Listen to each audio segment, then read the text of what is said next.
So here we are at Downshift, and here I've found a familiar old taxi. I used to ride in this. No, I'm just kidding.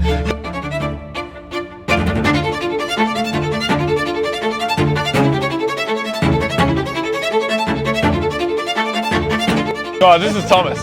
Thomas, he took me for a ride in this thing when this channel first took off, and it just excited me so much to get things going.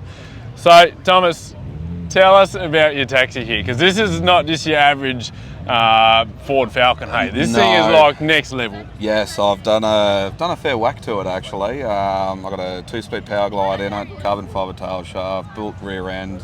Yeah, bigger turbo, yeah, and then the list goes on and on. So the list goes on and on. And you've done things a little bit differently to your normal Falcon builds. I have, yeah. Like I said, it just going like the big intake plenum and all the big intercoolers and all that. You've done it differently, right? Yes, I like to be different. Ask everybody. You got to be. Stayed away from the air-to-air intercooler, and I'm running a ice-to-air. So, ice-to-air. Yeah, I've got the big 20-litre tank in the back, and I just fill it up with a couple of things for ice from Coles or Woolworths, and yeah, I go drag racing. Do you reckon there's any difference in the ice? Massive difference, yeah. So we've had it on the dyno, and my intake temps at full load are in between 6 and 13 degrees. So wow.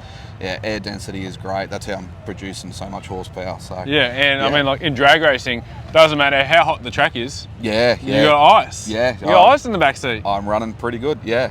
So you can consistent numbers. Which that's what I'm trying to go for. And that's importance of an intercooler, keeping that turbo cool. Yes. Air nice and chilled, and yep. Yeah, when it gets nice and hot, you can dip your hand in that tank and get some of the ice and pour it on your head, eh? As I have done. She fits a couple of JDs in there quite easily, so yeah, perfect setup. That's awesome. And all right, so how long did it take to build this car? To its current form anyways. Yeah, so far I'm probably looking maybe 2 years. 2 years? Yeah, I haven't done a great deal with it this year though. No. I did take it up to Townsville and have a couple of little mods done to it. Yeah. But yeah, so. And you did the drag? I do a lot of the drag drive challenges, yeah. So I'm just getting the car ready so I can go down to the street machine down in Melbourne. Next month, yeah. I was looking at this thing's fast as. Yeah, so Thomas, all right, I'll turn the camera off me because look, I am pretty, but you are too, right? Thank you. Now, give us an overview of this engine bay here, please, because I've seen something in here, right, that excites a lot of people, and I mean, apart from the barrow, like the barrow is exciting, right? There's no lie about the barrow. But you're running Haltech. Yes, I am. I've seen one before. It actually said Haltech, but yeah, Haltech. Yeah. Oh, we've got some Haltech going on here. But yeah, so I'm running a full Haltech ECU. I absolutely love it. That's been fantastic. Very user friendly. I'm doing a lot of the tuning and everything myself. Yeah. But then when I take it to the professionals, they just know it hands down. So yeah, they're not mucking around with a lot. And yeah, figuring it out. So who are the professionals that get to work on this masterpiece of a car? When I first got into it, I ended up getting Scotty Hoffman from Cleveland Dyno. He was absolutely awesome, helped me out a heck of a lot. Scotty's a good guy, man. And then, yeah, since then I've just been doing a bit myself, and then when I went up to Townsville, the boys from Elite Performance, just went through the entire system, redid everything, and yeah, the car is an absolute animal. So I remember driving this thing in January and almost shit myself, more or less, but yes.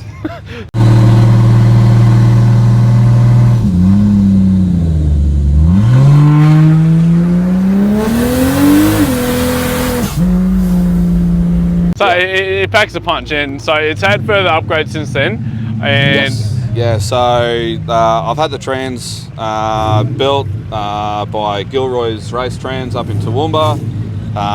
Joe H Engineering built me a full carbon fibre tail shaft for it, so I can launch it as hard as I possibly want, and everything's fine.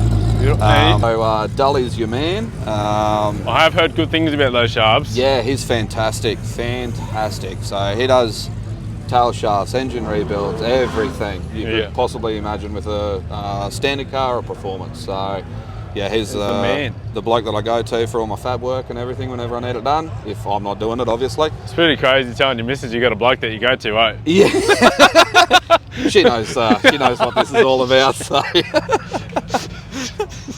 Got to do what I got to do to save $20. So. $20 is $20, exactly. Right? A little bit of ethanol goes a long way. Yeah, yes. I love corn. Not an addiction until you've done some bad things to support it. So.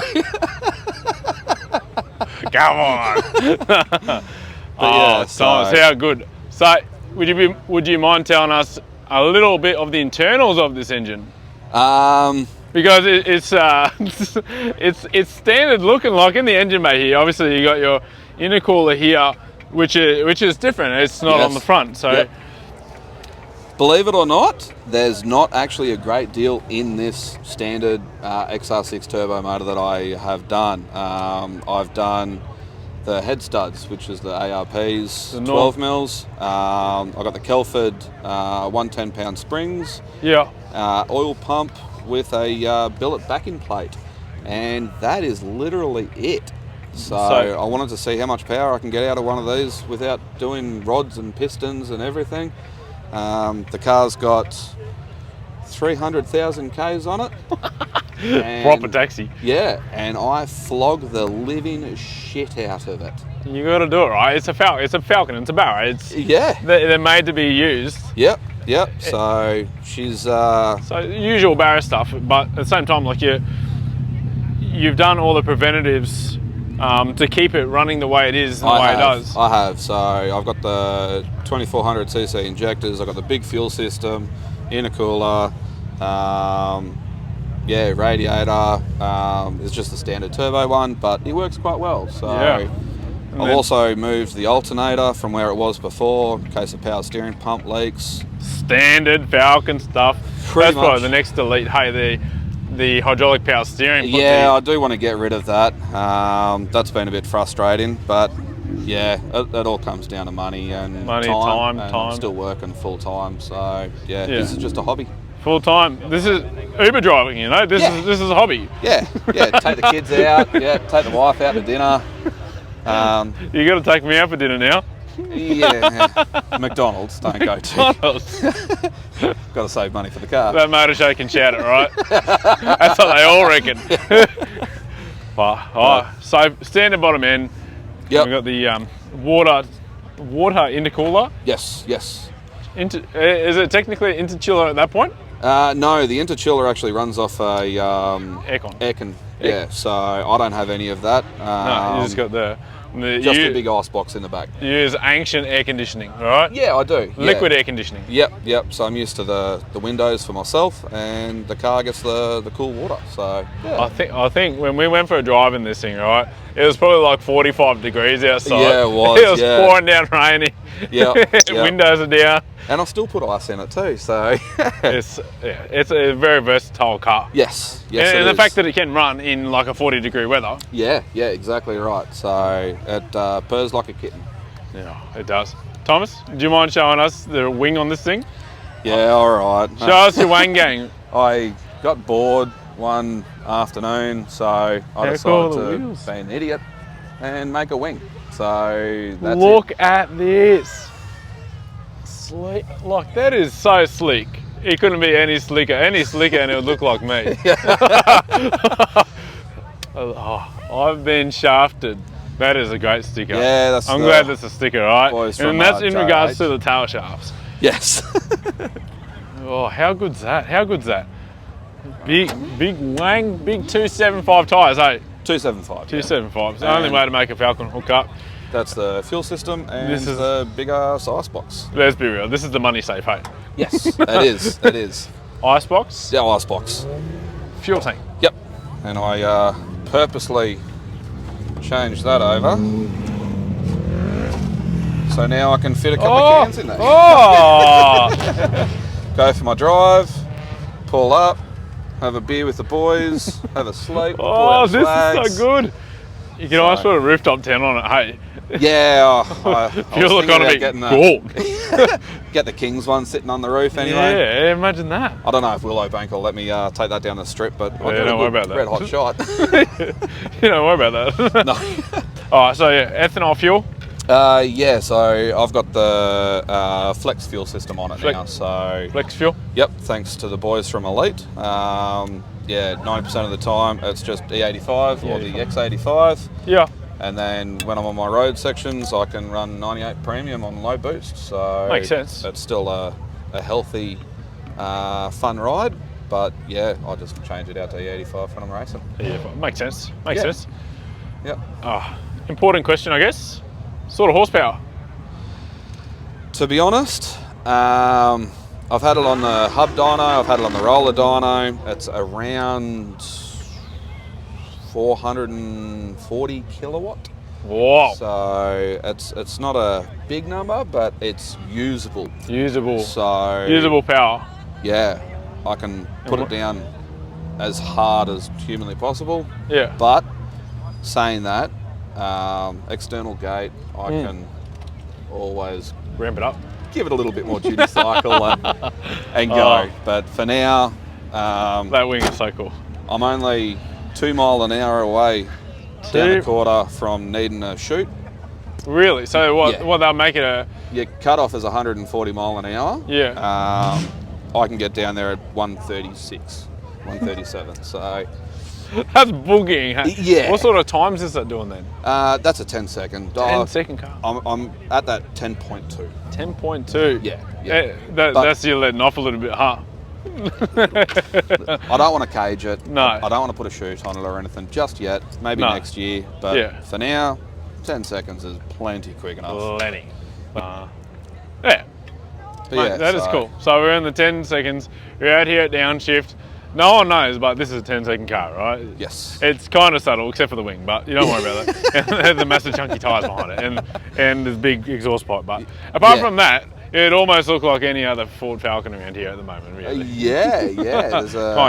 There's probably a couple of cars here which are a fair bit more horsepower, but I'm not sure if they'd be down quick enough down the quarter compared to me though. But anyone wants a challenge, I'm always happy to take one. Street outlaws. No, keep it at the track, guys. No street driving. No.